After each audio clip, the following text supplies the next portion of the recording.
Hello there, and welcome to the Sleepy Facts channel. I'm so glad you found your way here. Maybe you had a long day, or maybe you're the kind of person who likes falling asleep to the songs of the ocean rather than counting sheep. Either way, tonight's journey is for you. Let your mind relax, your breathing slow, and your body grow light as if floating weightless in warm waters. Because tonight, we're exploring whales, creatures whose voices travel thousands of miles through the darkness of the deep. We'll drift from their enormous hearts to their ancient songs, discovering intelligence that moves through the ocean, like slow currents through still water. Some of what you hear tonight may surprise you, or at least spark curiosity as you drift off. Before we begin, if this helps you unwind, consider liking and subscribing, one sleepy soul at a time. Now, let's begin. Whales are the largest animals ever to exist on Earth. Being so immense they make even the great dinosaurs seem modest by comparison. The blue whale, largest of all whale species, reaches lengths of 30 meters or more and weighs as much as 200,000 kilograms, a mass so substantial that its tongue alone weighs as much as an elephant. Yet despite this enormity, whales move through water with grace that seems impossible for creatures of such size, their streamlined bodies cutting through ocean currents with barely a ripple. They are living mountains that glide through liquid space, existing on a scale that human minds struggle to fully comprehend. Their size speaks of abundance, of oceans so rich they can sustain animals that would dwarf any land creature. Testaments to the plenty that exists beneath the waves. These magnificent creatures belong to an order of mammals called cetaceans, a group that also includes dolphins and porpoises, all descended from land-dwelling ancestors that returned to the sea millions of years ago. The whale's evolutionary journey traces back to small hoofed mammals that lived near shorelines, gradually adapting to aquatic life over tens of millions of years. Their front legs transformed into flippers, their hind legs disappeared entirely, their nostrils migrated to the top of their heads to become blowholes, and their bodies elongated and smoothed into the streamlined forms we recognize today. This transformation represents one of evolution's most dramatic reinventions. Mammals that conquered land, then surrendered it again, trading legs for fins and air for water, becoming something entirely new while retaining their mammalian heritage in warm blood and breathing lungs. The whale's body is a marvel of adaptation to life in an environment that should be hostile to mammals. Unlike fish that extract oxygen from water through gills, whales must surface regularly to breathe air, their lungs filling with each breath through blowholes that seal completely when submerged. The blowhole sits atop the whale's head, positioned perfectly to break the surface first when the whale rises from depth, allowing breathing without fully emerging. When a whale exhales, it creates the characteristic spout or blow, a visible cloud of moist air that can reach heights of 9 meters in the largest species. Each blow is a reminder that these ocean giants remain tied to the surface world, that they are mammals like us, breathing the same air, subject to the same need for oxygen that defines our lives. This need to breathe shapes every aspect of whale existence, determining how deep they can dive and how long they can remain submerged. Different whale species have evolved different diving capabilities based on their feeding strategies and ecological niches. Sperm whales, hunting squid in the ocean's deepest reaches, can dive to depths of over 2,000 meters and hold their breath for 90 minutes or more. Humpback whales, feeding closer to the surface, typically dive for only 15 to 20 minutes and reach depths of a few hundred meters. The ability to dive deep requires numerous adaptations: collapsible lungs that reduce nitrogen absorption, muscles saturated with oxygen-storing proteins, and metabolic adjustments that slow heart rate and redirect blood flow to essential organs. Each dive is a carefully managed journey into an alien realm where pressure would crush unprotected bodies and darkness is absolute. This leads to something even more remarkable about whale hearts. Organs so large they defy easy visualization. A blue whale's heart weighs approximately 400 kilograms, roughly the size of a small car. with chambers large enough for a human child to crawl through. This enormous heart beats slowly, just 5 to 6 times per minute, when the whale dives deep, conserving oxygen by reducing circulation to all but the most vital systems. At the surface, when breathing and reoxygenating blood, the heart rate increases to 25 or 30 beats per minute, still remarkably slow for a mammal, but appropriate for an animal whose every physiological process operates at vast scale. The heart's slow rhythm creates a pulse that moves through the enormous body like distant thunder, each beat pushing blood through vessels thick as garden hoses, sustaining life in a form so large it seems almost abstract. Beyond the heart, whale blood itself possesses special properties that enhance oxygen storage and delivery.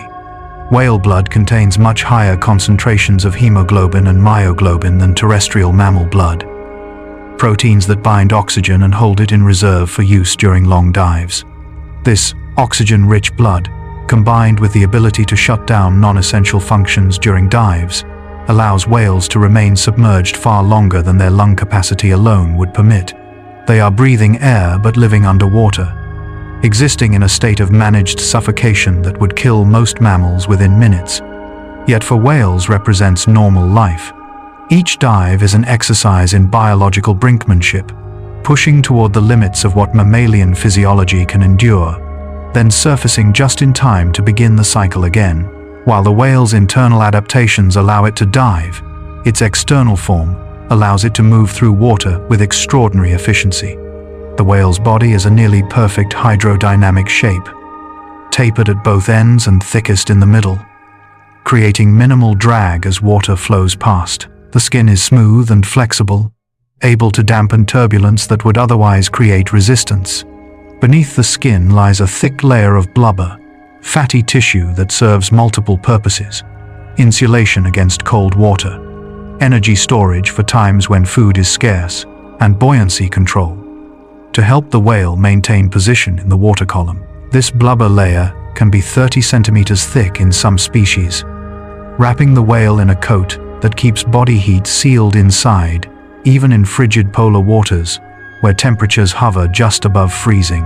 The whale propels itself through water using its tail flukes, horizontal fins that move up and down in powerful strokes. Unlike fish, whose tails are vertical and move side to side, whale tails reflect their mammalian heritage, retaining the up and down motion of running legs, even as those legs transformed into something entirely different. Each stroke of the tail drives the whale forward, water flowing past in smooth streams that trail behind in patterns called vortices.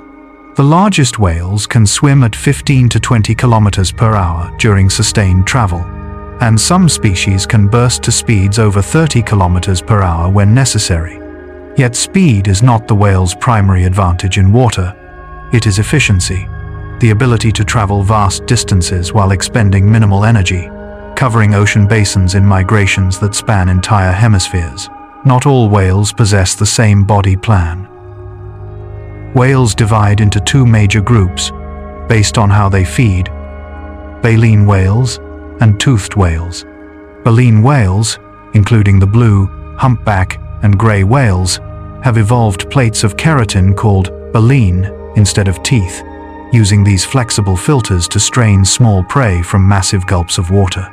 Toothed whales, including sperm whales, orcas, and all dolphins and porpoises, retain teeth and hunt individual prey items, using echolocation to find food in dark or murky water.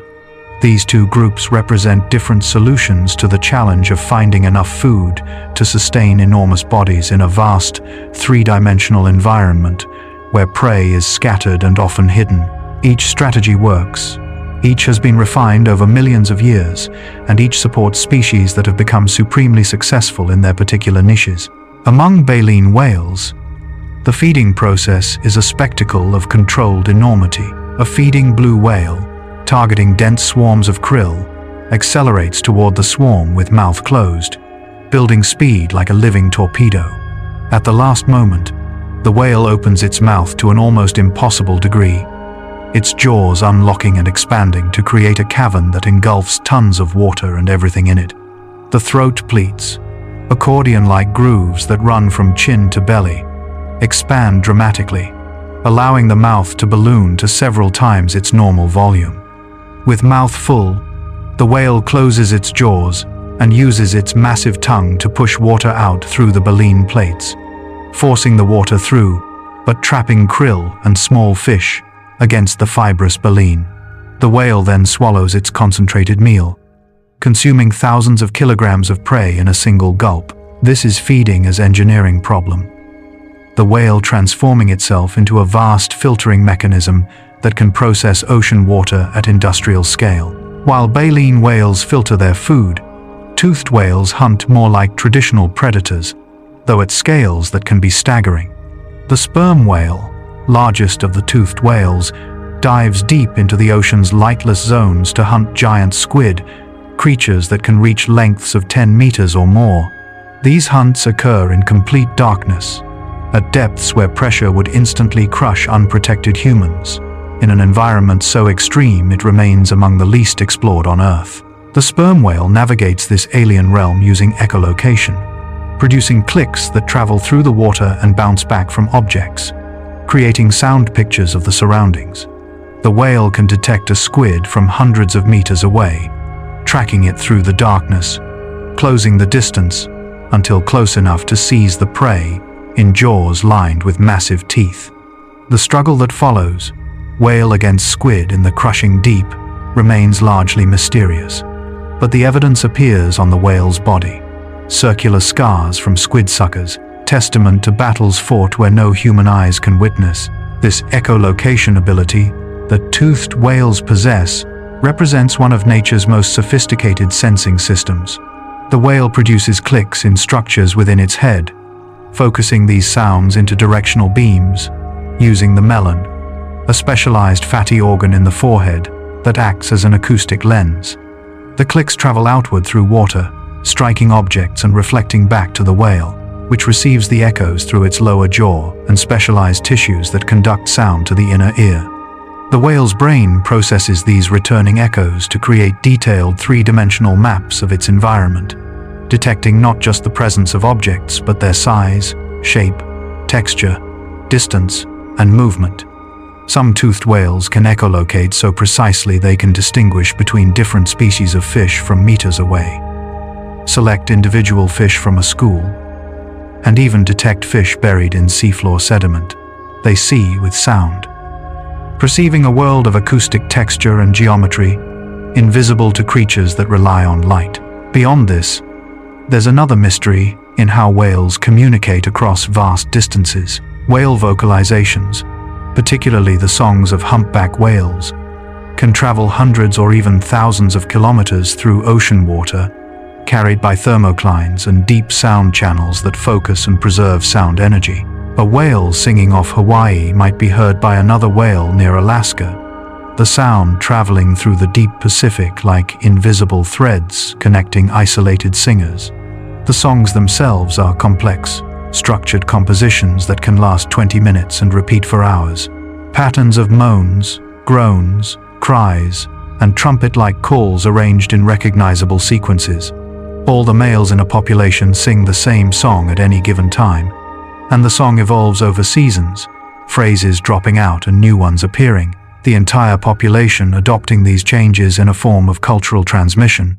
These songs may serve to attract females, to establish territory, or to maintain social bonds across scattered populations, but their full purpose remains uncertain. Marine opera performed for audiences we can barely imagine. While male humpbacks sing their elaborate songs, other whale species produce different vocalizations, suited to their own needs and environments.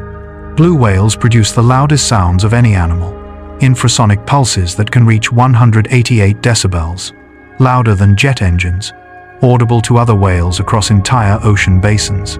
These low-frequency calls, below the range of human hearing, travel extraordinary distances through water, allowing blue whales to maintain contact across thousands of kilometers of open ocean. Gray whales produce sounds described as knocks, clicks, and moans, as they migrate along coastlines.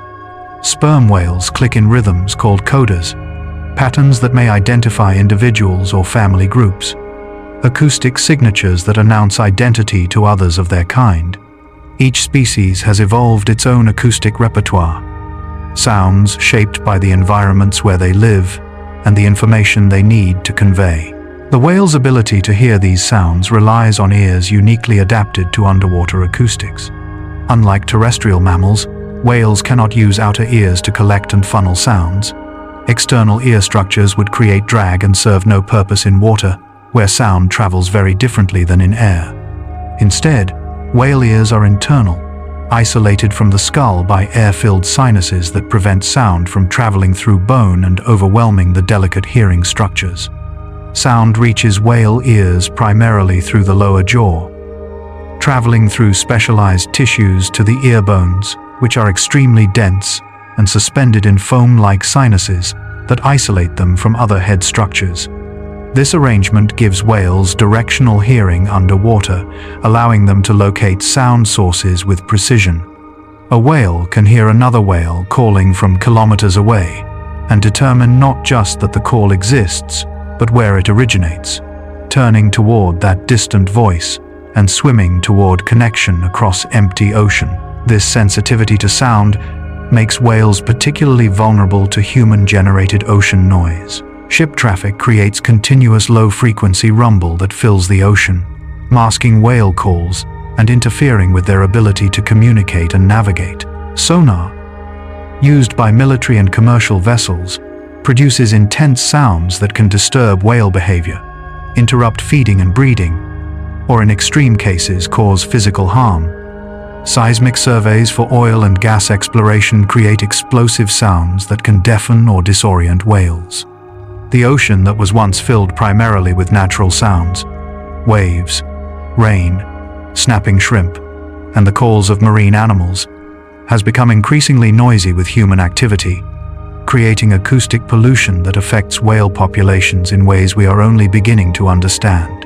The whales cannot escape this noise, cannot close their ears to the cacophony, must live in an environment where the sounds they depend on for survival are increasingly drowned out by sounds that mean nothing, mechanical screaming from a world above the waves. While whales navigate an increasingly noisy ocean, they also navigate vast distances in some of the longest migrations in the animal kingdom.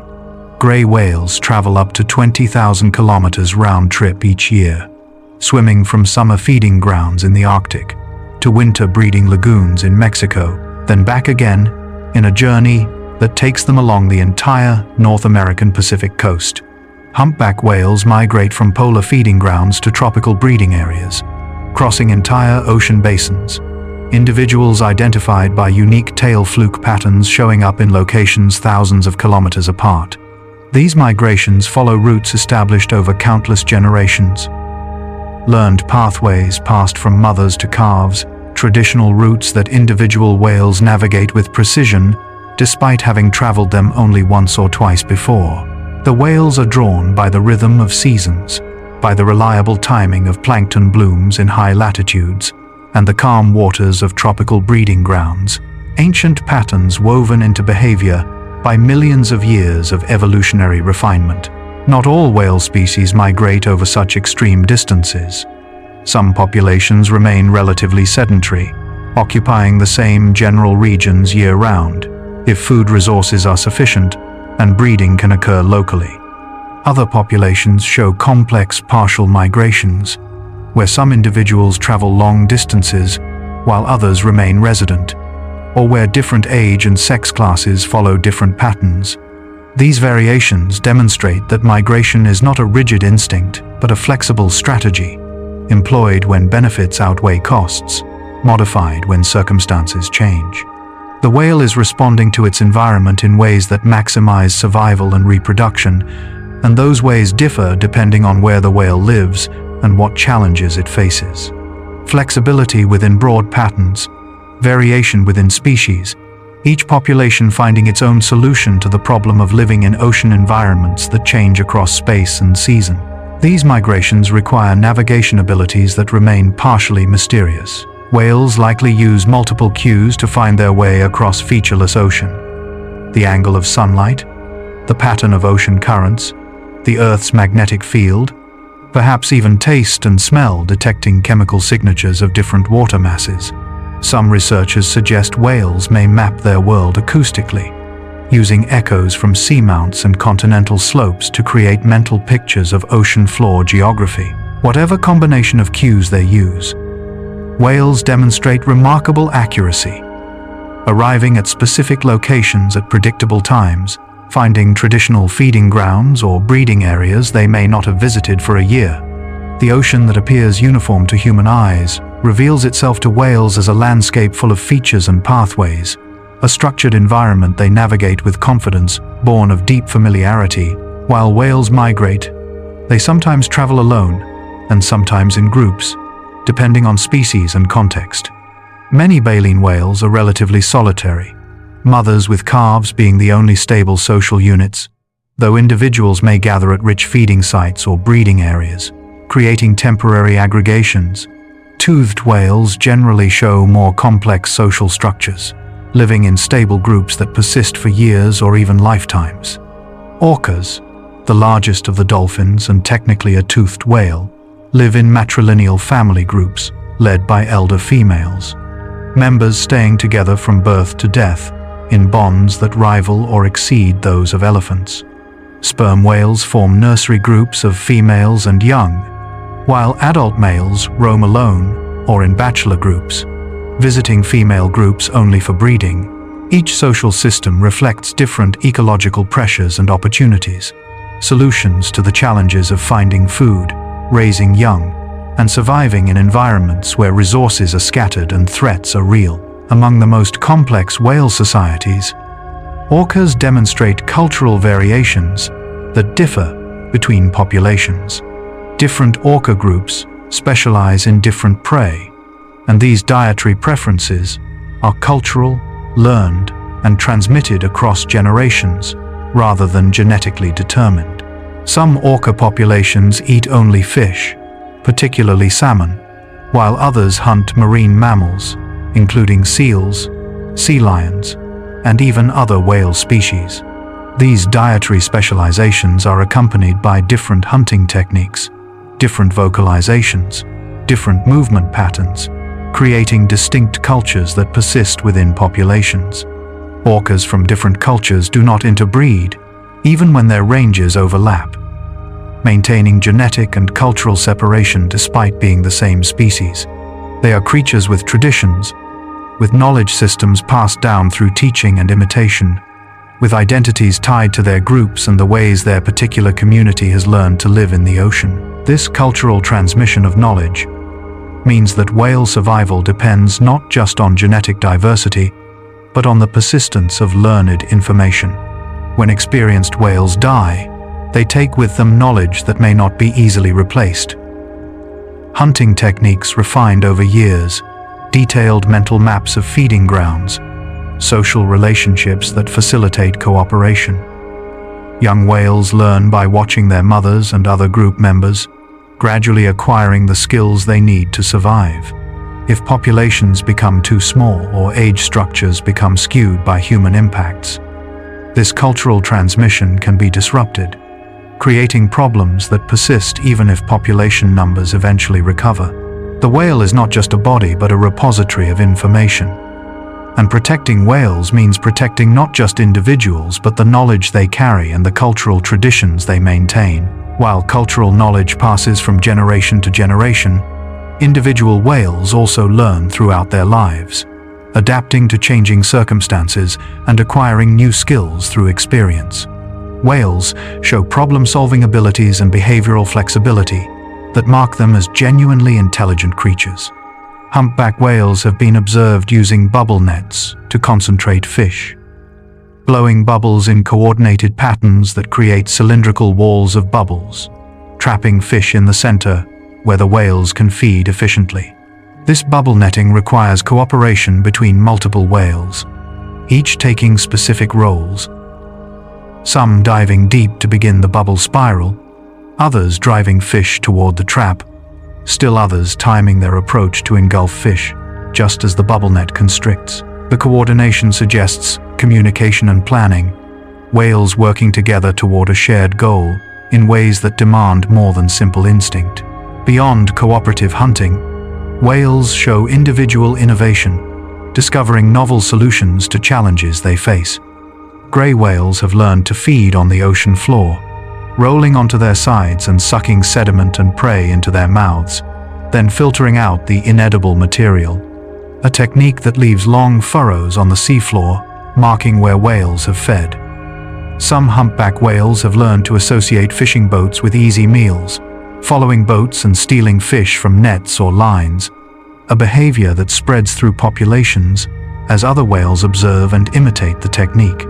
These learned behaviors demonstrate cognitive flexibility, the ability to recognize problems and invent or adopt solutions, qualities that require intelligence beyond simple stimulus-response mechanisms.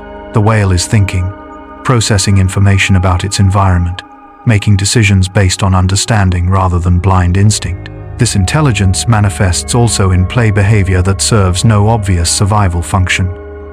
Young whales breach, throwing themselves out of the water and crashing back in spectacular displays of exuberance. They slap their tails and flippers against the water surface, creating loud splashes and presumably enjoying the sensations. Adults sometimes engage in these behaviors too, suggesting play continues throughout life when circumstances permit. Whales have been observed playing with kelp, draping it over their bodies and carrying it as they swim, or tossing it between individuals in what looks remarkably like games of catch. These playful behaviors indicate emotional lives, internal states that include something like joy or satisfaction, feelings that motivate behavior beyond mere survival and reproduction. The whale plays because playing feels good, because life offers moments of pleasure between the serious business of eating and avoiding danger. While play brings pleasure, whales also appear to experience negative emotions, showing behaviors that suggest stress, fear, or even grief. Mother whales, whose calves have died sometimes, carry the dead infant with them for days, supporting the small body at the surface, refusing to abandon it even as it begins to decompose. Whales trapped in fishing gear show signs of panic, thrashing and struggling in ways that often worsen their entanglement. Populations exposed to intense human disturbance sometimes abandon traditional habitats, suggesting the stress of human presence outweighs the benefits of familiar and productive areas. These responses indicate that whales experience their circumstances subjectively, that events affect them emotionally, that their lives include suffering as well as contentment. Recognizing whale emotion creates moral weight, transforming them from resources or curiosities into beings whose welfare matters, creatures whose experiences have value beyond any utility they provide to humans. The emotional and cognitive complexity of whales raises profound questions about consciousness and the nature of minds, very different from our own. A whale brain is enormous, weighing up to 9 kilograms in sperm whales, with a highly convoluted cortex, suggesting substantial processing power. The structure differs from human brains in significant ways. Different proportions of brain regions, different organization of neural architecture, but the sophistication is undeniable. What is it like to be a whale? To think whale thoughts, to experience the world through senses alien to human experience. We can observe behavior and measure brain activity, but the subjective experience of being a whale remains inaccessible, locked behind the wall that separates all consciousnesses. We know whales are aware, that they perceive and feel and remember, but the texture of whale consciousness, the quality of their inner lives, remains beautifully and frustratingly mysterious. Among the mysteries surrounding whale consciousness is the question of sleep, which whales accomplish in ways quite different from terrestrial mammals. Whales cannot sleep as we do, becoming unconscious and unresponsive, because they must consciously breathe, surfacing regularly to take air. The solution evolution has found is unihemispheric sleep, where one half of the brain sleeps while the other half remains awake and alert. The whale essentially takes turns sleeping with each brain hemisphere, allowing continuous swimming, surfacing, and breathing, while still obtaining the rest that sleep provides. During these sleep periods, whales swim slowly near the surface, their movements automatic and regular, the awake hemisphere monitoring surroundings and controlling basic functions while the sleeping hemisphere rests. They are simultaneously conscious and unconscious, awake and asleep, existing in a state that has no human equivalent. This uni-hemispheric sleep means whales never completely lose awareness of their surroundings, never experience the total unconsciousness that characterizes human sleep. One might wonder whether this makes rest less restorative, whether whale sleep provides the same benefits as the deep unconscious sleep of terrestrial mammals. The evidence suggests whale sleep works well for whales, meeting their needs for rest and neural maintenance, while allowing continuous breathing and alertness to danger. It is simply different.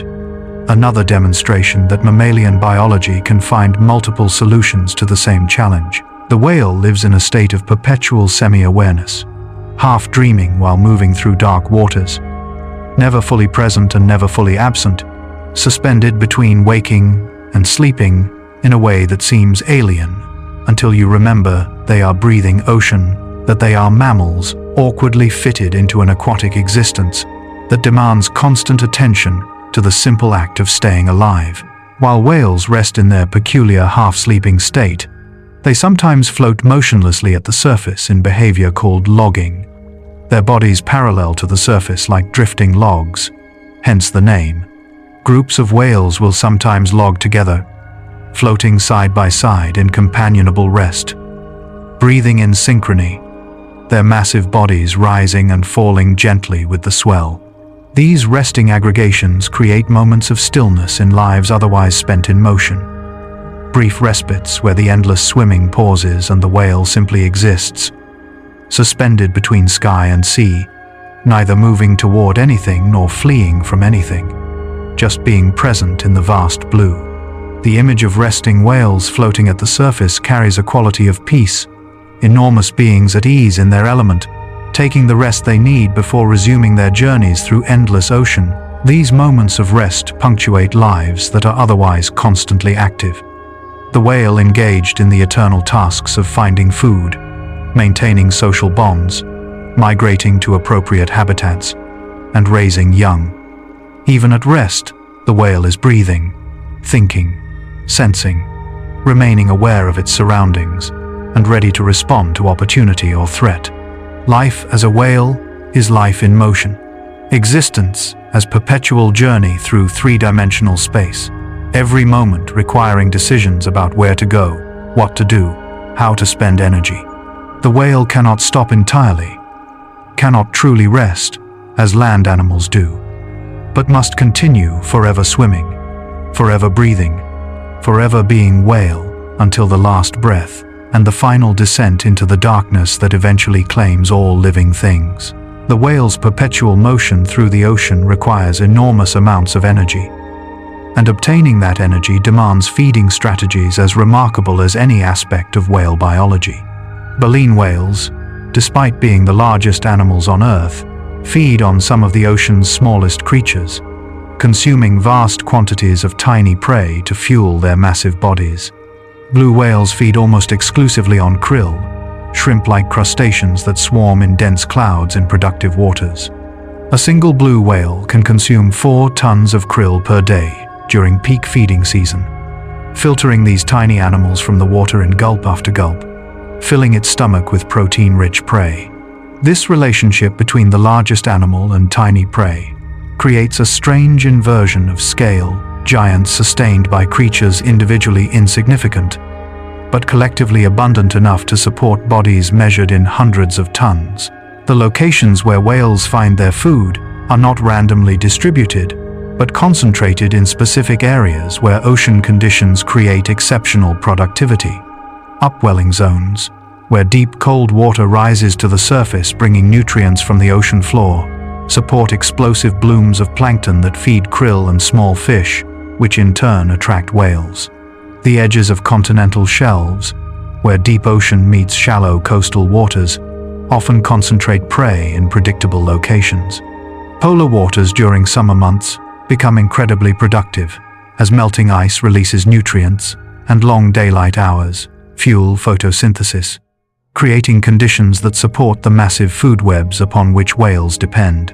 Whales have learned over evolutionary time where these productive areas are located and time their presence to match peak prey abundance, their migrations essentially following food availability across seasons and latitudes. This dependence on concentrated prey means whales are vulnerable to changes in ocean productivity caused by climate change, pollution, or overfishing. When ocean temperatures shift, plankton distributions change, and the prey concentrations whales rely on may move, diminish, or fail to appear at expected times.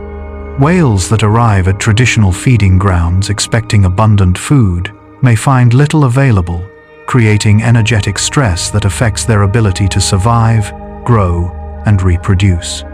Because whales invest so much energy in migration, traveling thousands of kilometers to reach feeding areas, the failure of food resources at the destination can be catastrophic. The whale's life strategy depends on the reliability of ocean productivity patterns, on the assumption that food will be where it should be, when it should be, and as humans alter ocean systems, that reliability becomes increasingly uncertain. While baleen whales filter tiny prey from the water, toothed whales pursue larger individual items, hunting fish, squid, and in some cases other marine mammals.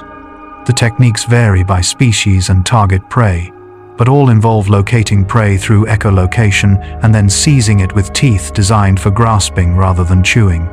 Orcas hunting seals may beach themselves temporarily on shorelines, sliding onto ice or sand to grab seals resting at the water's edge, then wriggling back into the water with their prey. Sperm whales hunting deep water squid dive into crushing darkness, using echolocation to track prey through the void, seizing squid in jaws that can exert tremendous force. Beaked whales, mysterious deep-diving species rarely seen by humans, feed on squid and deep-sea fish in the ocean's least accessible regions, spending most of their lives in depths where no light penetrates, and pressure would kill unprotected visitors within moments.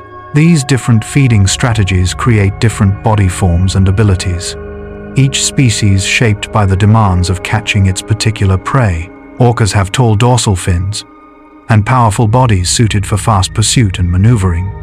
Sperm whales have massive heads filled with the spermaceti organ, which helps them dive deep and possibly stuns prey with focused sound. Right whales have enormous heads with long baleen plates, allowing continuous skim feeding through clouds of plankton. Each form represents a solution to specific challenges, bodies shaped by millions of years of selection for efficiency in particular feeding modes.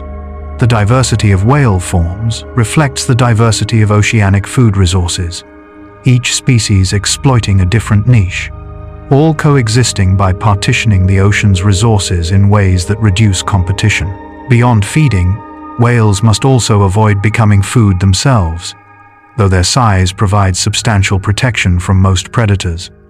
Adult baleen whales have few natural predators other than orcas, which occasionally hunt even the largest whales through coordinated pack attacks.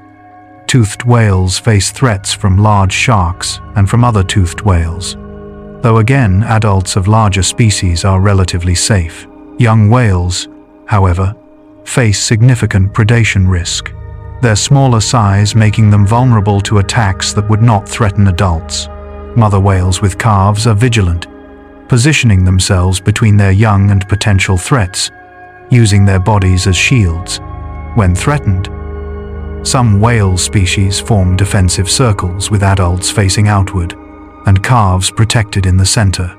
Cooperation, creating safety that individuals alone could not achieve. The greatest threat to whales, however, comes not from natural predators, but from human activities. Commercial whaling reduced many whale populations to fractions of their historical numbers, pushing some species to the edge of extinction before international protection finally slowed or stopped most whaling.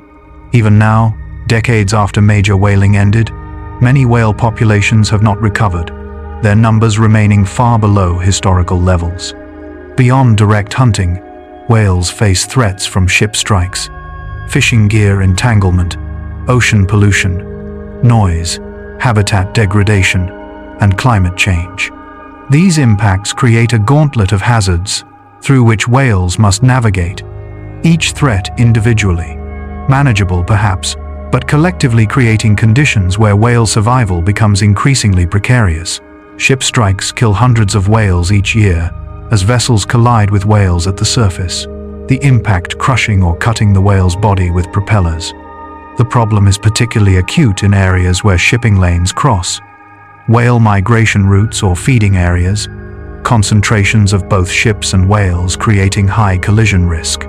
Whales cannot easily avoid fast-moving ships because they do not perceive them as threats until too late, their hearing adapted to natural ocean sounds rather than the mechanical rumble of engines.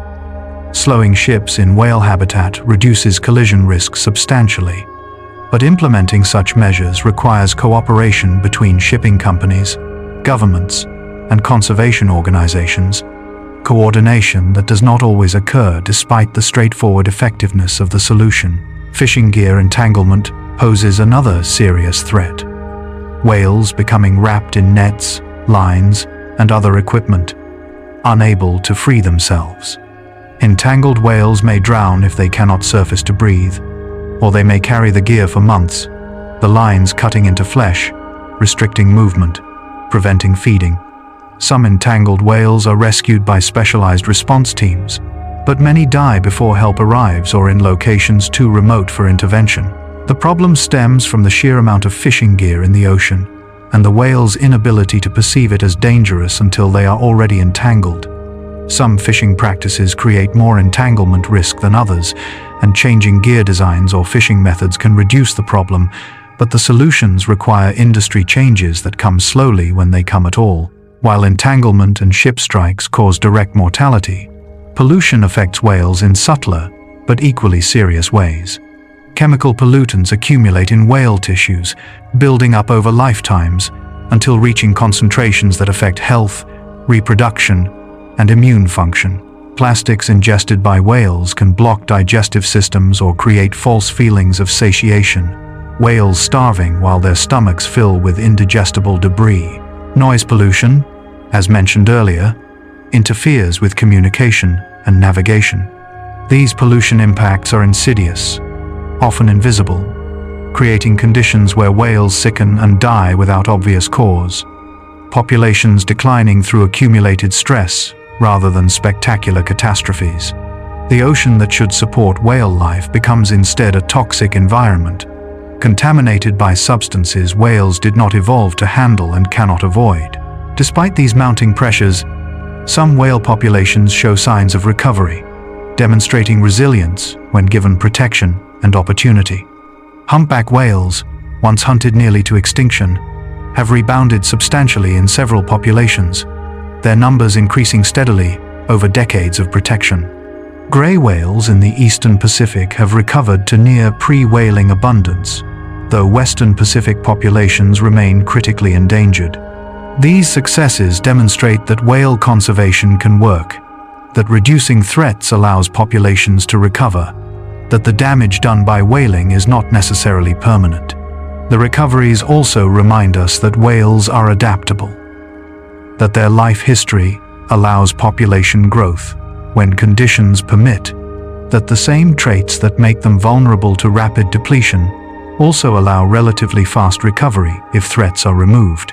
Yet not all whale species are recovering equally, and some remain in dire condition despite decades of protection. North Atlantic right whales, among the most endangered whale species, number only around 350 individuals, their population declining rather than recovering due to ongoing mortality from ship strikes and fishing gear entanglement.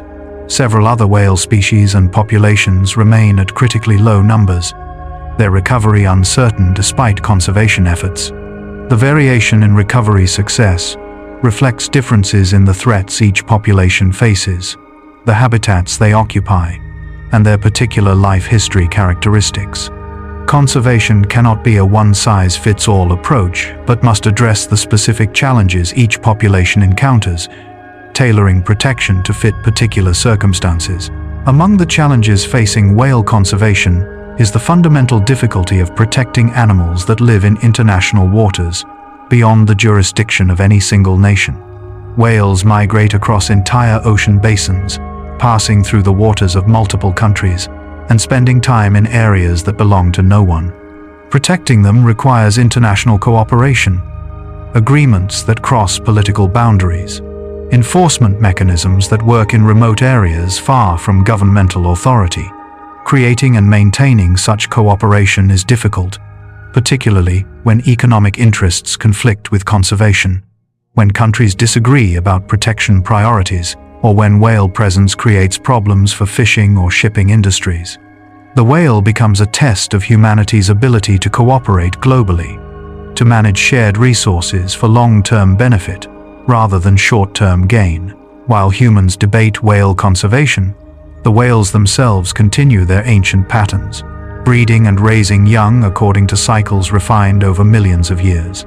Whale reproduction is slow and investment-intensive, females producing single calves after gestation periods, lasting 10 to 16 months depending on species.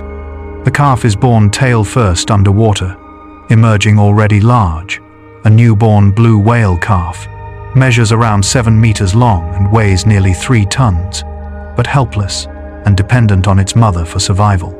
The mother guides her newborn to the surface for its first breath, supporting the calf with her body, teaching it, in those first crucial moments, the essential rhythm of surfacing and breathing that it must maintain throughout life.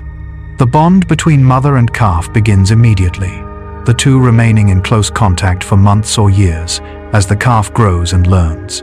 The mother's milk that nourishes this growth is extraordinarily rich, containing up to 50% fat, compared to around 4% in human milk. This concentrated nutrition fuels rapid growth, calves gaining weight at astonishing rates. A blue whale calf gains approximately 90 kilograms per day during the first year of life, growing from 3 tons at birth to around 25 tons at weaning. The mother produces hundreds of liters of milk daily, an output that demands enormous energy expenditure and explains why female whales lose substantial body condition while nursing. The mother essentially converts her body's stored fat into calf growth, transferring energy from her tissues to her offspring through milk, richer than cream. This investment represents a massive gamble, the mother betting her own survival and future reproductive potential on this single calf's success. The nursing period varies by species but typically lasts 6 months to a year, though some species continue nursing for longer. During this time, the calf learns essential skills from its mother: where to find food, how to dive, what sounds mean danger, how to interact with other whales. The calf shadows its mother constantly, mimicking her behaviors, gradually developing the competence needed for independent life. In some species, particularly toothed whales with complex social structures, learning continues for years, young whales remaining with their mothers or family groups long after weaning, acquiring cultural knowledge that cannot be learned in months. The relationship between mother and offspring is not merely nutritional but educational. The young whale's survival depending on learned information as much as physical growth. This leads to something even more remarkable about how some whale calves are cared for, not just by mothers but by other group members. In toothed whale societies with stable social groups, other females often assist mothers in caring for calves, a behavior called allo-mothering. These helpers may position themselves near calves when mothers are diving to feed, offer protection from threats, and even provide some nutritional support. This cooperative caregiving creates a safety net for calves, increasing their survival chances and allowing mothers to invest more in each calf, knowing others will share the burden. The behavior suggests that whale societies include relationships beyond immediate parent-offspring bonds, networks of cooperation and mutual support that benefit the group as a whole. The calf becomes everyone's responsibility, its survival important not just to the mother but to the entire social unit. While calves grow and learn within their social groups, they also begin developing their own identities and relationships. Young whales play together, engaging in chasing games, mock fights, and acrobatic displays that build strength and coordination. while establishing social connections that may persist into adulthood. These juvenile interactions create the foundation for adult social networks, relationships that will later facilitate cooperation in hunting, defense, and breeding. The young whale is not just learning skills but establishing its place in a social world, building the connections that will define its role in the community. Whale society, like human society, is constructed through accumulated interactions, relationships built gradually through repeated contact and shared experience. As young whales mature, they eventually reach reproductive age and begin participating in breeding themselves, continuing the cycle that has repeated for millions of whale generations. Sexual maturity arrives at different ages for different species and between sexes, typically ranging from 5 to 15 years of age. Males often mature slightly earlier than females, though they may not successfully compete for mating opportunities until they are larger and more experienced. Females typically give birth for the first time several years after reaching physical maturity, learning maternal behaviors through watching other mothers before attempting parenting themselves. This delayed first reproduction is part of the whale's slow life history strategy, taking time to grow large and accumulate experience before attempting the enormous investment that reproduction represents. The mating process itself varies considerably across whale species. Some whales appear to be relatively promiscuous, females mating with multiple males during a breeding season, males competing for access through physical contests or elaborate displays.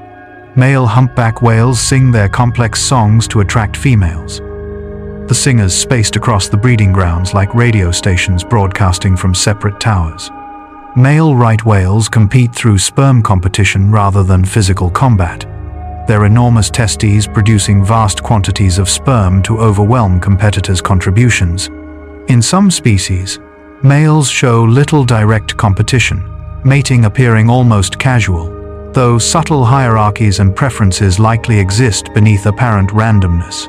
Each mating system reflects different evolutionary pressures, solutions to the challenge of passing genes to the next generation in environments where potential mates are scattered and encounters are unpredictable. Beyond the mechanics of mating, some whale species show evidence of long-term pair bonds, or at least preferred associations between individuals.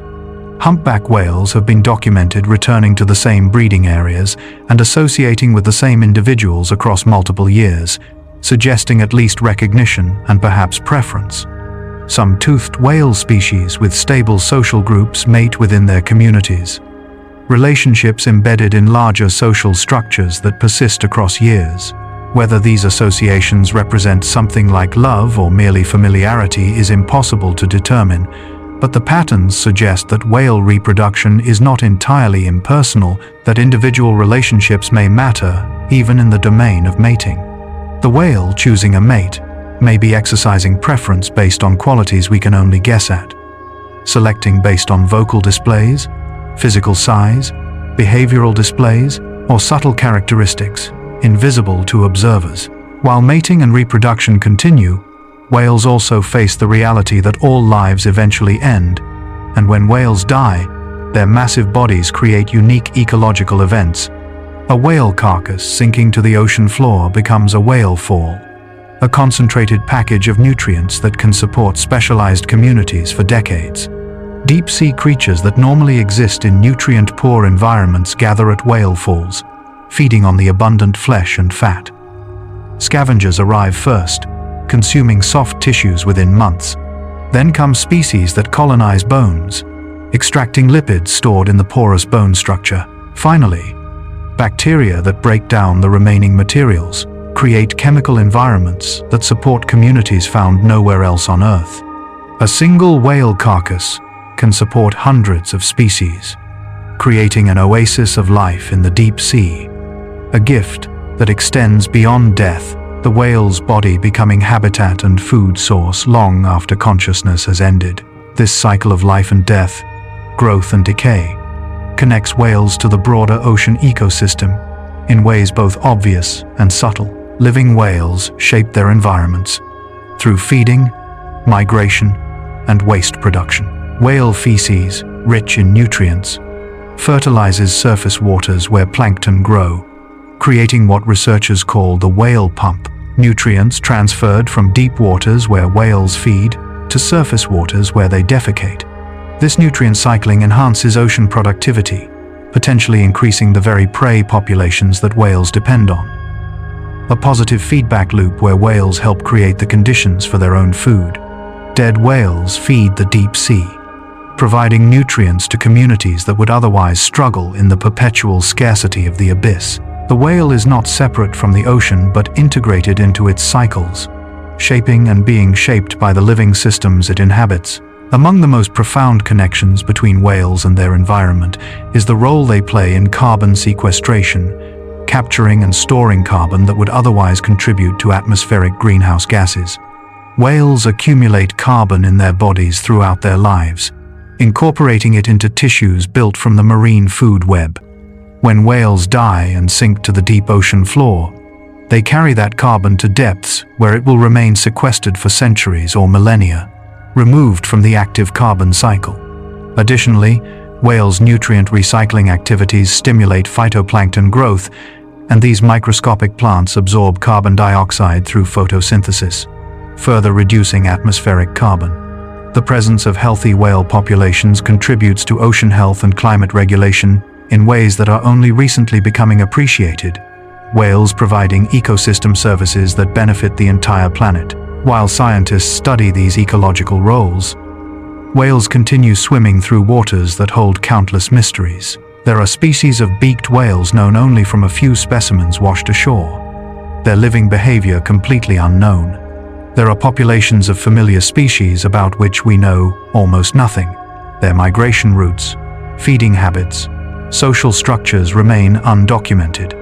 The ocean is vast and largely unobserved, and whales spend most of their lives in regions humans rarely visit, doing things we cannot witness. Even well-studied populations contain surprises, individuals showing up in unexpected locations, behaviors appearing that no one has documented before, reminding us that our knowledge of whale life remains fragmentary at best. Beyond what we know and do not know, there exists the realm of what we perhaps cannot know, the subjective experience of being a whale, the quality of consciousness that arises in minds shaped by completely different evolutionary pressures and living in utterly different environments. We can measure whale behavior and physiology. We can document their societies and ecological impacts. But we cannot know what it feels like to swim through midnight ocean, to sing songs that travel thousands of miles, to think thoughts in a brain that experiences the world through sound and pressure and temperature gradients we barely perceive. The whale's inner life remains their own, private and inaccessible, a mystery that inspires wonder precisely because it cannot be resolved. We share the planet with these enormous intelligent beings, yet their experiences remain fundamentally other, reminding us that consciousness exists in forms we cannot imagine and may never fully comprehend. While the whale's consciousness remains mysterious, their presence in human culture spans millennia, appearing in myths, stories, and spiritual traditions across coastal societies worldwide. Ancient peoples who lived near oceans and relied on marine resources inevitably encountered whales. These enormous creatures, inspiring awe, fear, and reverence. Some cultures saw whales as divine beings, or messengers from gods, deserving respect and protection. Others viewed them as resources to be harvested, though even these utilitarian perspectives often included rituals, acknowledging the whale's sacrifice and importance. The relationship between humans and whales is ancient, predating written history, existing in oral traditions and archaeological evidence of whalebone tools and hunting implements found in settlements thousands of years old. In many indigenous coastal cultures, whales hold special spiritual significance that continues today. Some communities practice limited traditional whaling, taking small numbers of whales using traditional methods, the hunts serving cultural and subsistence purposes rather than commercial ones. These traditional practices are typically sustainable, taking only what the community needs and incorporating spiritual and practical respect for the animals. The whale in these contexts is not merely meat and oil, but a sacred being whose death must be honored, whose body provides not just physical sustenance, but spiritual connection to ancestors and the living ocean. These relationships between people and whales exist outside the modern framework of conservation and exploitation, representing ways of interacting with whale life that acknowledge both human need and whale value. The industrial whaling that developed in the 18th and 19th centuries represented a dramatically different relationship, viewing whales primarily as resources to be extracted as efficiently as possible. Whaling ships hunted across all oceans, pursuing whales to the edges of their ranges, developing technologies that made hunting increasingly effective. Harpoon cannons replaced hand-thrown harpoons. Steam-powered ships replaced sailing vessels. Factory ships allowed processing at sea rather than returning to port, all improvements that increased the catch rate and extended hunting into previously inaccessible areas. The scale of killing accelerated through the 20th century, hundreds of thousands of whales dying each decade to supply oil for lamps and industry, meat for food and animal feed, baleen for corsets, and other products.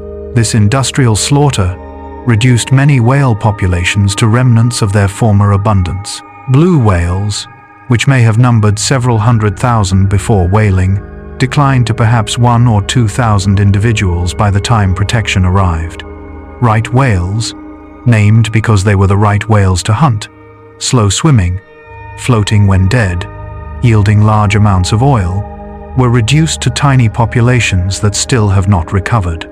Humpbacks, greys, sperms, and other species all experienced dramatic declines. The ocean's bounty seemingly inexhaustible until suddenly it was exhausted, populations collapsing when the rate of killing finally exceeded the rate of reproduction. By the time international agreements to limit or end whaling were negotiated in the 1960s and 70s, much of the damage was already done. Populations reduced to fractions of their historical sizes. The transition from exploitation to protection represents a profound shift in how humanity views whales. From resources to beings deserving conservation, this change arose from multiple factors. Recognition that whale populations were collapsing, development of alternative products that replaced whale oil and other materials, growing scientific understanding of whale intelligence and complexity, and cultural shifts that valued nature conservation over unlimited resource extraction. The change was not universal or complete. Some countries continue whaling despite international pressure, arguing for cultural tradition or sustainable use, but the overall trajectory has been toward protecting rather than hunting. This shift demonstrates that human behavior toward whales is not fixed, but culturally determined, subject to change when values and circumstances change. While global attitudes toward whales have shifted toward conservation, implementing effective protection requires addressing the complex challenges whales face in the modern ocean. Creating marine protected areas where whales can feed, breed, and travel without human interference is complicated by the need to accommodate fishing, shipping, military activities, and other human uses of ocean space. Reducing ship speeds in whale habitat to prevent collisions, conflicts with commercial pressures for fast delivery, removing or modifying fishing gear to prevent entanglement imposes costs on fishing industries. Addressing ocean pollution and climate change requires systemic changes to how humanity produces and consumes energy. Each solution to whale conservation challenges involves trade-offs, costs borne by some groups for benefits that accrue to others or to society as a whole. Despite these challenges, progress continues in developing and implementing whale conservation measures. New technologies allow better tracking of whale movements, helping identify critical habitats that need protection. Acoustic monitoring provides data on whale presence and behavior without requiring direct observation. Some shipping companies voluntarily slow their vessels in whale areas during high-risk seasons, demonstrating that cooperation is possible when companies understand the stakes and see benefits to participating. Research into whale biology and ecology continues, providing the knowledge base needed for effective management decisions. International agreements continue evolving, attempting to address emerging threats and fill gaps in existing protections. The work is ongoing, imperfect, but movement generally trends toward greater protection. While protection efforts continue, another form of human-whale interaction has grown: whale watching, where people pay to observe whales in their natural habitat. This industry generates substantial economic value, potentially exceeding the value that whaling once provided, creating financial incentives for whale conservation. Whale watching allows people to experience whales directly, creating emotional connections that abstract conservation arguments cannot match. Seeing a whale breach, hearing its blow, watching a mother with her calf, creates memories and feelings that inspire support for protection. The industry demonstrates that whales have value beyond their physical bodies, that living whales generate benefits exceeding those from dead ones, that conservation can be economically rational as well as ethically proper. Yet whale watching also creates potential problems. Boats crowding around whales can disturb their natural behavior, interrupting, feeding, or resting, creating stress. The noise from multiple boat engines adds to the acoustic pollution whales already face. Irresponsible operators may approach too closely, increasing collision risk, or causing whales to abandon good habitat to avoid harassment. Regulations governing whale watching attempt to minimize these impacts by establishing approach distances, limiting boat numbers, and requiring licensed operators, but enforcement is challenging and standards vary between locations. The balance between allowing people to experience whales and protecting whales from excessive disturbance requires ongoing attention and adjustment. As human activities both threaten and attempt to protect whales, the whales themselves continue living their lives, navigating an ocean that has changed dramatically, even within the lifetime of the oldest individuals.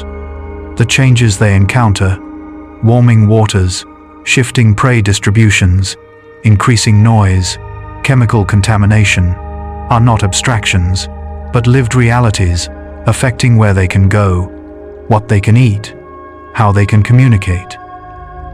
Some populations adapt, finding new feeding areas or adjusting migration timing to match changing conditions.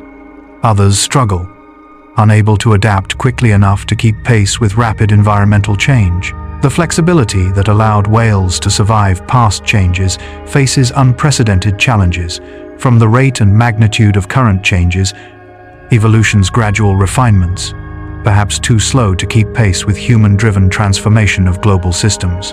Yet within these changing oceans, moments of timeless beauty still unfold, whales engaging in behaviors that have occurred for millions of years, patterns that persist despite the turmoil surrounding them. A humpback whale breaches, throwing its enormous body clear of the water, hanging suspended for an impossible moment before crashing back in an explosion of spray, the sound carrying for miles, the sight stopping observers in wonder. The breach may serve communication purposes, may help dislodge parasites, may simply express exuberance, but regardless of function, it creates spectacle, 40 tons of living flesh, defying gravity in displays that seem joyful. These moments remind us that whales are not just conservation problems or ecological components, but living beings experiencing their world, acting in ways that suggest internal states we recognize, even if we cannot fully understand them.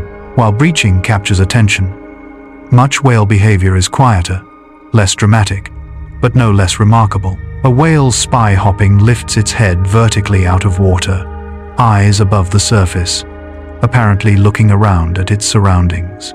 This behavior allows whales to see the world above water, though their vision is adapted for underwater viewing and air vision is likely less clear.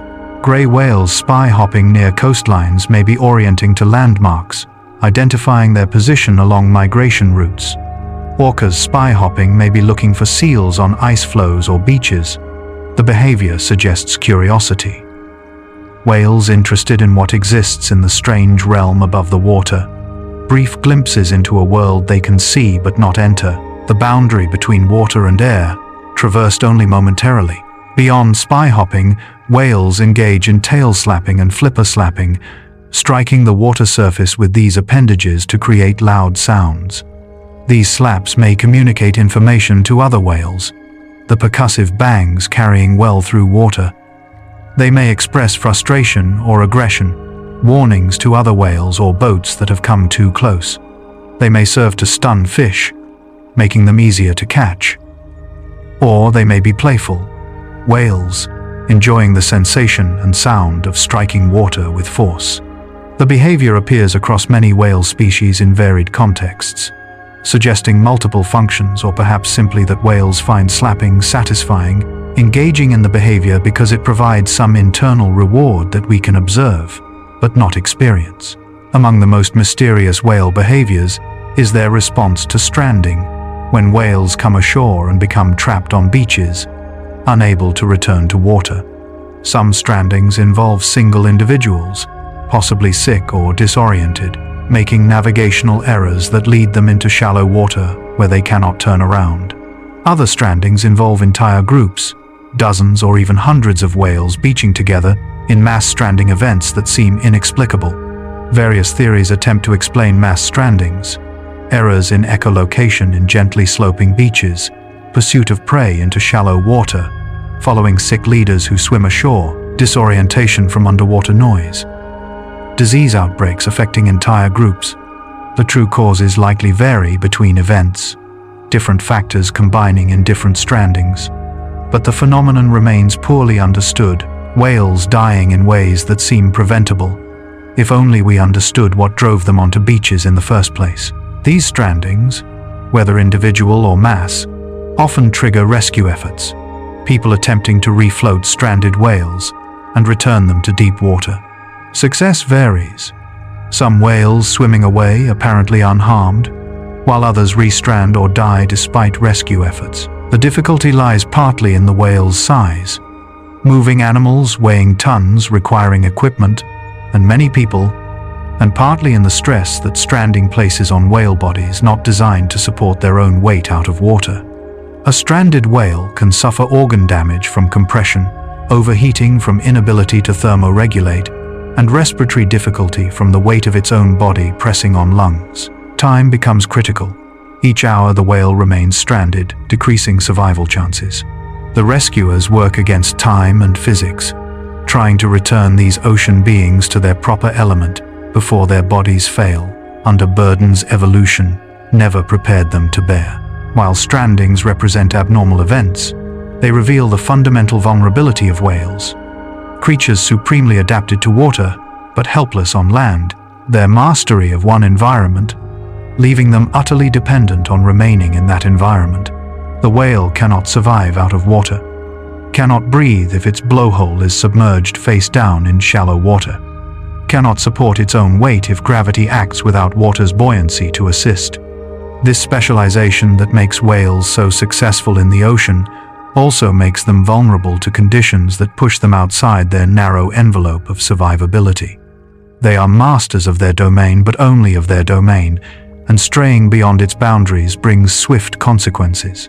Beyond stranding, whales face threats from entanglement in fishing gear, a problem that affects thousands of whales each year worldwide.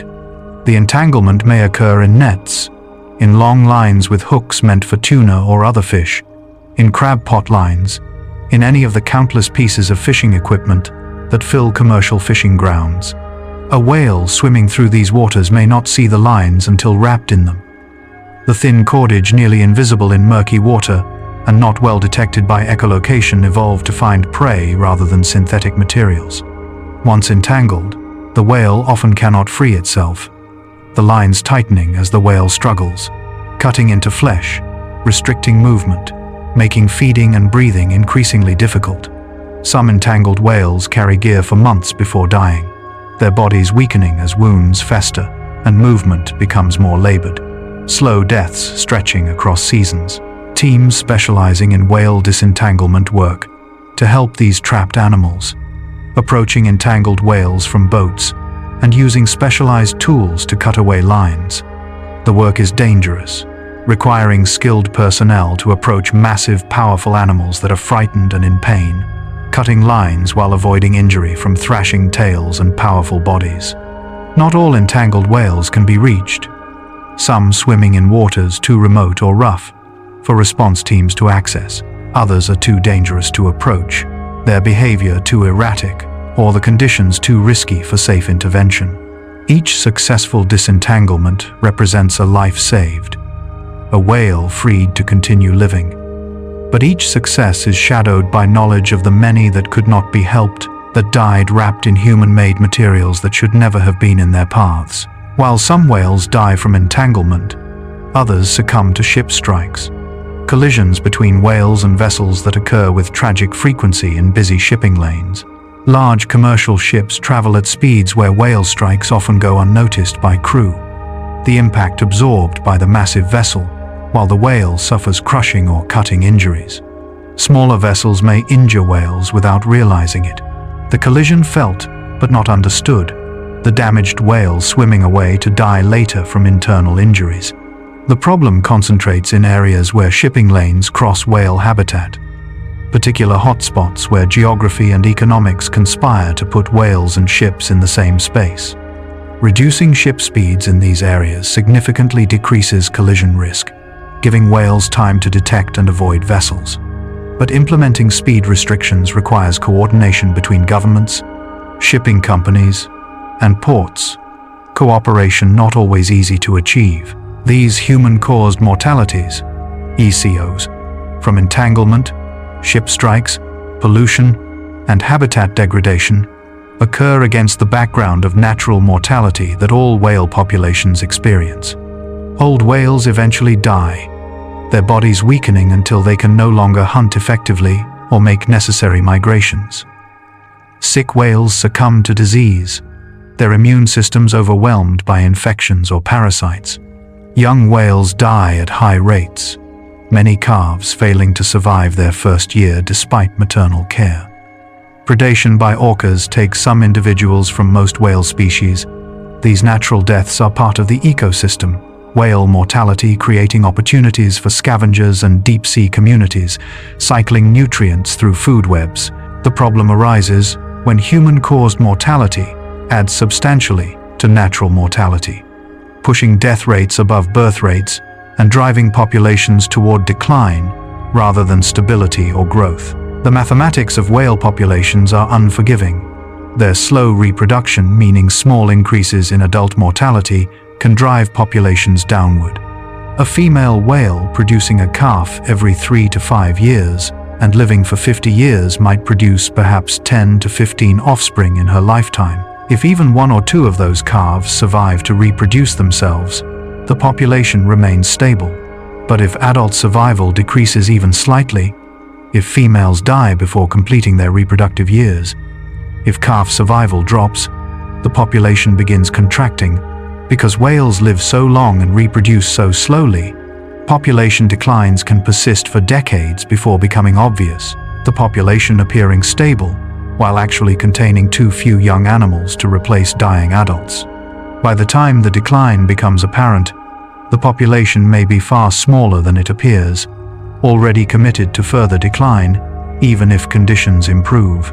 This delayed response to mortality increases, makes whale conservation particularly challenging. By the time we observe population declines, the problem may have been growing for years or decades, the population already reduced below levels that ensure long-term viability. Recovery from such declines is correspondingly slow, requiring many years of improved survival and successful reproduction before populations return to healthy levels. Patience becomes essential. Conservation efforts sustained across human generations to allow whale populations to recover across their generations. The work requires commitment that extends beyond political cycles and funding periods, dedication to protecting whales not for immediate results, but for outcomes that may not appear for decades or even longer. While populations struggle or recover, individual whales live their lives, each one unique, each with its own history and personality. Researchers studying specific whale populations learn to identify individuals, recognizing them by distinctive markings, coloration patterns, or scarring. Humpback whales can be identified by the unique black and white patterns on the underside of their tail flukes. patterns as distinctive as human fingerprints. Right whales are identified by patterns of callosities, roughened patches of skin on their heads. Photo identification allows researchers to track individuals across years and decades, documenting their life histories, their reproductive success, their movements and associations. Through this work, whales emerge as individuals, not interchangeable units but distinct beings with their own stories. These long-term studies reveal remarkable details about whale lives. Researchers document families spanning multiple generations, knowing grandmothers, mothers, daughters, and granddaughters. They identify individuals who consistently return to the same feeding areas each year. Traditionalists loyal to proven locations. They note adventurers who explore new areas, sometimes founding new feeding aggregations in previously unused habitat. They recognize pairs of individuals that associate repeatedly across years, friendships or partnerships that endure despite the ocean's vastness. The accumulated observations build narratives, whale lives documented in detail that reveals complexity invisible in brief encounters. The whale becomes not a species but an individual, known and recognized, its life story unfolding in researchers' field notes and photographs. This recognition of whale individuality carries ethical weight, transforming conservation from abstract population management to care for known beings. When researchers identify a whale killed by a ship strike or dying of entanglement, it is not merely a statistic, but the loss of an individual they knew, whose history they had documented, whose offspring they had watched grow. The whale that dies is not generic but specific, its death leaving gaps in social networks, ending a particular life story, removing unique knowledge from the population. This personal dimension to whale conservation motivates continued effort. Researchers working to protect not just numbers, but the individual whales they have come to know. The connection between observer and observed creates investment that transcends professional duty, becoming something closer to obligation to particular beings whose lives have intersected with human ones. Beyond these studied populations, most whales live and die unknown to science, swimming through oceans where no researchers watch, living lives as complex and individual as any studied whale, but leaving no record beyond their genetic contribution to future generations. These unknown whales constitute the majority of whale existence, life proceeding independent of human observation or documentation. They experience the same challenges and opportunities as studied whales, forming the same social bonds, singing the same songs, raising their young with the same devotion.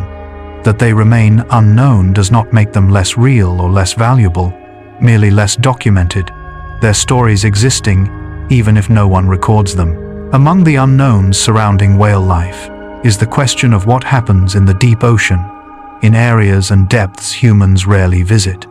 Much whale behavior occurs beyond observation, in waters too deep or remote for easy access, at times when researchers are not present. What do whales do in the hours between surface breaths during long dives? How do they interact with other species in the ocean's midnight zone? What do they experience in the crushing pressures and absolute darkness of the deep?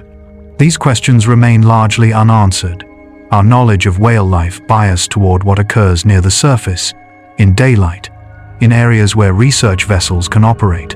The whale's full life includes vast stretches of time and space about which we know almost nothing, activities invisible to human observation. While the deep ocean holds mysteries, even surface behaviors reveal complexity we are only beginning to understand.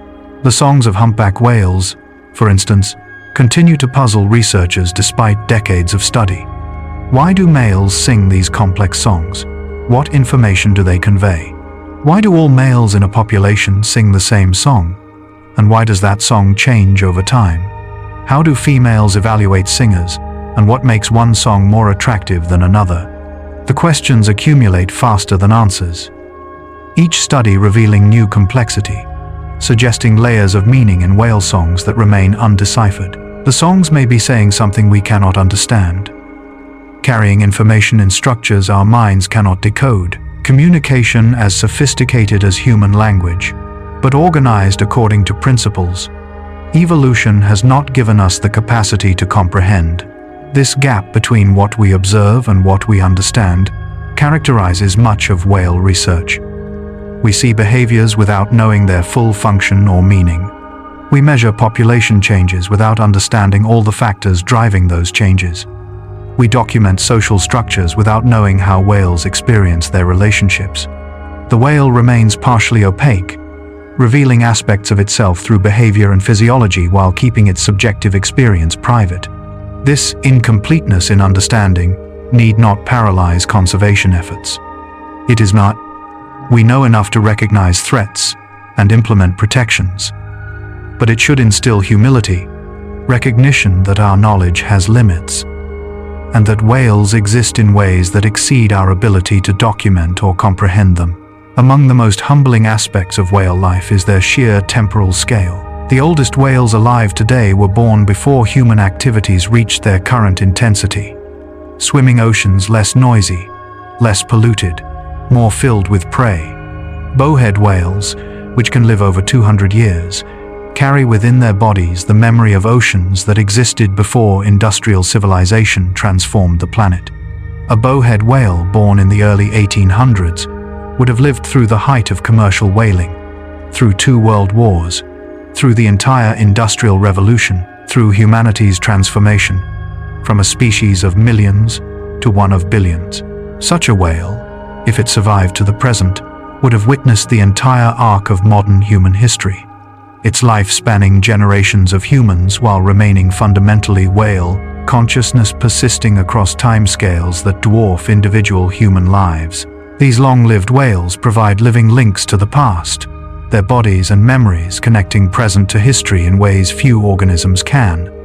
They have seen their populations reduced and partially recover.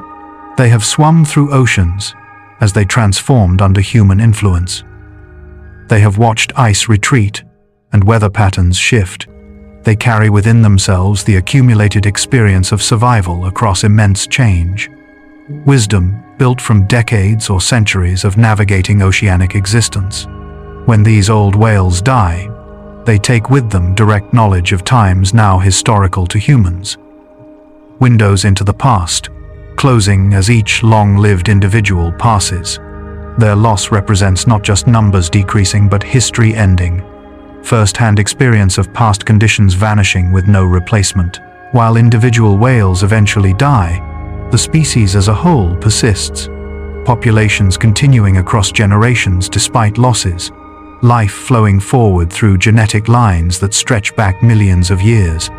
Each whale that is born carries within its DNA the accumulated adaptations of countless ancestors, refinements selected over geological timescales, solutions to survival challenges that have worked reliably enough to persist. The newborn whale entering the world is both entirely new, an individual that has never existed before, and ancient, a continuation of patterns that predate humans, that existed before our species emerged, and that may persist after we are gone. In this sense, whales are immortal, not as individuals but as ongoing processes, life continuously regenerating itself, adapting to changing conditions while maintaining essential whaleness across spans of time that render human history trivial. This deep-time perspective on whale existence creates a sense of connection to the ancient past and the distant future. The whales swimming today are linked through unbroken lineages to the first whales that returned to the sea millions of years ago, and they connect forward to whales that will swim oceans we cannot imagine in futures we will not see. They are temporary manifestations of ongoing processes, individuals arising from and returning to the continuity of life, their particular forms expressing something timeless through time-bound bodies. To save whales is to preserve these ancient lineages, to allow deep history to continue flowing forward, to refuse to be the generation that ends stories millions of years old. Yet this preservation is not guaranteed, and the future of whales depends on choices being made now and in coming years. Will adequate habitat be protected? Will threats be reduced sufficiently for populations to recover? Will climate change be addressed before its impacts become insurmountable? Will humans prove capable of sharing the ocean with its original inhabitants? These questions remain open, their answers emerging through accumulated decisions in boardrooms, legislatures, courtrooms, and fishing vessels, choices made by people who may never see a whale but whose actions affect whale survival. The whale's future is being written now, composed letter by letter through choices both grand and mundane.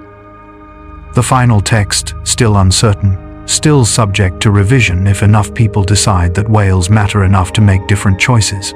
While humans decide whale futures, the whales continue their present, moving through dark waters, breathing air, singing songs, raising young, doing what evolution has prepared them to do. They do not worry about conservation or extinction, do not contemplate their place in human consciousness or in planetary ecology. They simply live, following imperatives older than thought, pursuing survival with tools honed across deep time. Each breath they take, each dive they make, each song they sing is an act of being, existence expressing itself through forms immense and graceful. The whale drifting through midnight ocean is simultaneously, utterly ordinary. Just another animal pursuing its life, and profoundly extraordinary. A being whose existence staggers the imagination and touches something beyond the ordinary. These enormous gentle creatures swimming through the world's oceans are among the most remarkable forms life has ever created. They remind us that evolution can build bodies at scales we struggle to comprehend, that intelligence can arise in forms utterly different from our own, that consciousness exists in kinds we cannot imagine.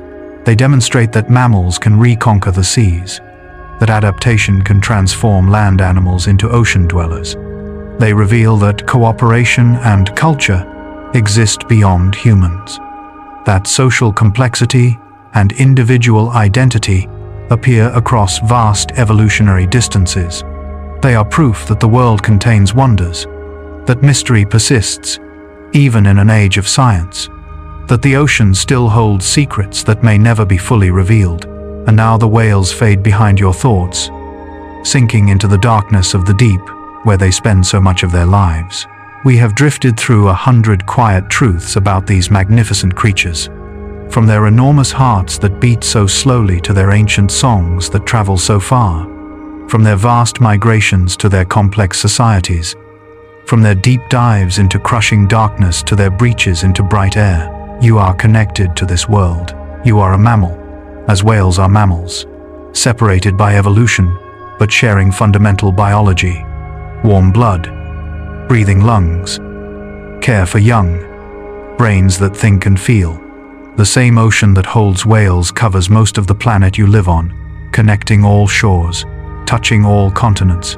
The same atmosphere that you breathe, whales breathe, rising from depth to draw air, exhaling invisible plumes that mark their presence. You are kin to whales, relatives however distant, fellow travelers on this blue sphere spinning through space. Tonight, as you rest, whales continue their endless swimming through the world's oceans.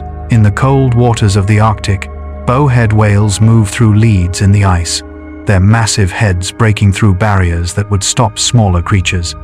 In the warm waters of tropical seas, mother humpbacks nurse their calves, the young ones growing stronger each day, preparing for the long migration to feeding grounds.